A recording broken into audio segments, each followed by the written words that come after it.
Une heure que tous les couples devraient lire. Je revenais à la maison. Ma femme servait le souper. Je lui ai pris la main et lui ai dit « J'ai quelque chose à t'annoncer ». Elle s'assit et mangea tranquillement sans dire un mot. Encore une fois, je vis la peine dans ses yeux. Soudainement, je ne savais plus ouvrir la bouche. Mais je devais lui faire part de ce que je pensais. Je veux divorcer. J'ai soulevé le sujet calmement. Elle n'a pas semblé contrariée par mes paroles. Elle m'a simplement demandé pourquoi. J'ai fui sa question. Elle s'est alors fâchée. Elle lança les baguettes et cria vers moi. « T'es pas un homme !» Ce soir-là, nous ne nous sommes pas adressé la parole. Elle pleurait. Je savais qu'elle voulait savoir ce qui était advenu de notre mariage. Mais je ne pouvais lui donner une explication satisfaisante. Elle avait perdu mon cœur pour Marie-Ève. Je ne l'aimais plus. J'avais seulement de la pitié pour elle. Avec une énorme culpabilité, je lui fis part de mes arrangements pour le divorce. Que je lui léguais la maison, l'auto, et je mettais en jeu 30% de mon entreprise. Elle y jeta un coup d'œil et le détruisit en morceaux. Cette femme qui avait passé 10 ans de sa vie avec moi était devenue une étrangère. J'étais désolée pour elle de ce temps gaspillé, de ressources et d'énergie. Mais je ne pouvais reprendre ce que je venais de lui dire, car j'aimais beaucoup Marie-Ève. Soudainement, elle s'est mise à pleurer très fort devant moi, ce à quoi je m'attendais. Dans le fond, ces pleurs étaient pour moi une délivrance. Cette idée de divorce, qui m'obsédait depuis plusieurs semaines, me semblait maintenant plus ferme et claire. Le jour suivant, je suis revenue à la maison très tard. Elle les trouvait assises à la table, en train d'écrire. Je n'ai pas soupé et je suis directement allée me coucher et m'endormir aussitôt, car j'étais fatiguée de ma journée mouvementée avec Marie-Ève.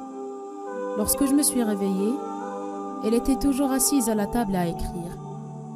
Je ne m'en suis pas occupée, je me suis retournée de côté et rendormie à nouveau. Au matin, elle me présenta ses conditions de divorce.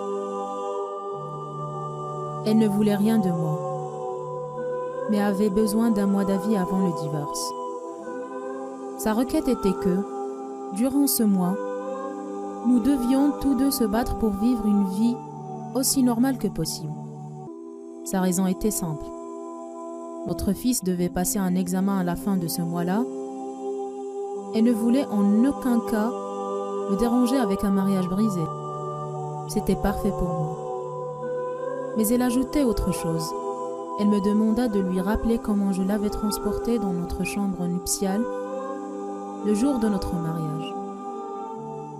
Sa deuxième requête était que durant ce mois, je devais la transporter de notre chambre au seuil de la porte tous les matins. Je croyais qu'elle devenait folle. Pour faire de ces derniers jours supportables, j'acceptais son étrange requête. J'avisai Marie-Ève des étranges conditions de divorce. Elle s'est mise à rire et croyait elle aussi que c'était absurde. Marie-Ève me dit avec mépris que peu importe les ruses qu'elle prendrait, elle devait faire face au divorce.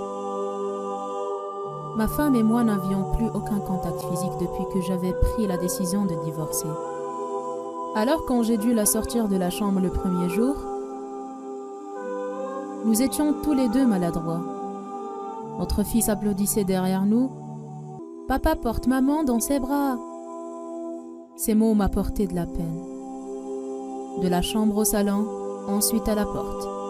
J'ai marché environ 10 mètres avec elle dans mes bras. Elle ferma les yeux et me demanda doucement de ne pas parler du divorce à notre fils. J'ai fait oui de la tête. J'ai ressenti un étrange sentiment plutôt bouleversant. Je l'ai déposée par terre à l'extérieur de la porte. Elle est partie attendre l'autobus pour le travail. j'ai conduit seule jusqu'au bureau. Le deuxième jour, tous les deux agissant plus facilement, elle s'appuyait sur mon estomac. Je pouvais sentir la fragrance de sa chemise.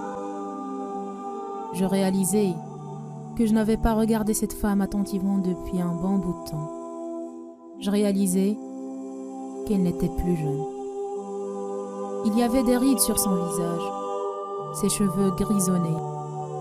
Notre mariage avait fait des ravages sur elle. Pour une minute, je me suis demandé ce que je lui avais fait. Le 4e jour, j'ai ressenti un retour d'intimité. C'est cette femme qui m'avait donné 10 ans de sa vie. Le 5e et le 6e jour, je réalisais que l'intimité ressentie grandissait à nouveau. Je n'ai pas parlé de ceci à Marie-Ève. Il était plus facile de la transporter au fur et à mesure que le mois avançait. Peut-être que ce travail chaque jour me rendait plus fort. Un matin, qu'elle tentait de choisir quoi porter, elle essaya quelques robes mais ne parvenait pas à trouver la convenable. Elle murmura que toutes ces robes étaient devenues trop grandes. Soudainement, je prenais conscience qu'elle avait maigri. Et c'est la raison pour laquelle je pouvais la transporter plus facilement. Ça me frappa. Elle avait enterré tant de peine et d'amertume dans son cœur. Inconsciemment, j'ai atteint et touché sa tête. Notre fils est arrivé à ce moment et a dit « Papa, il est temps de porter maman dehors. » Pour lui, voir son père transporter sa mère dehors était devenu une partie essentielle à sa vie. Ma femme fit un geste à notre fils de venir plus près et le serra très fort. J'ai tourné la tête, parce que j'avais peur en cette minute de changer d'idée. Je l'ai ensuite prise dans mes bras, marchant de la chambre au salon et dans l'entrée. Elle mit ses bras autour de mon cou, tout doucement et naturellement. J'ai tenu son corps serré. C'était comme le jour de notre mariage. Mais sa maigreur me rendait triste. Le dernier jour, lorsque je l'ai prise dans mes bras, je pouvais à peine bouger d'un pas. Notre fils était parti pour l'école.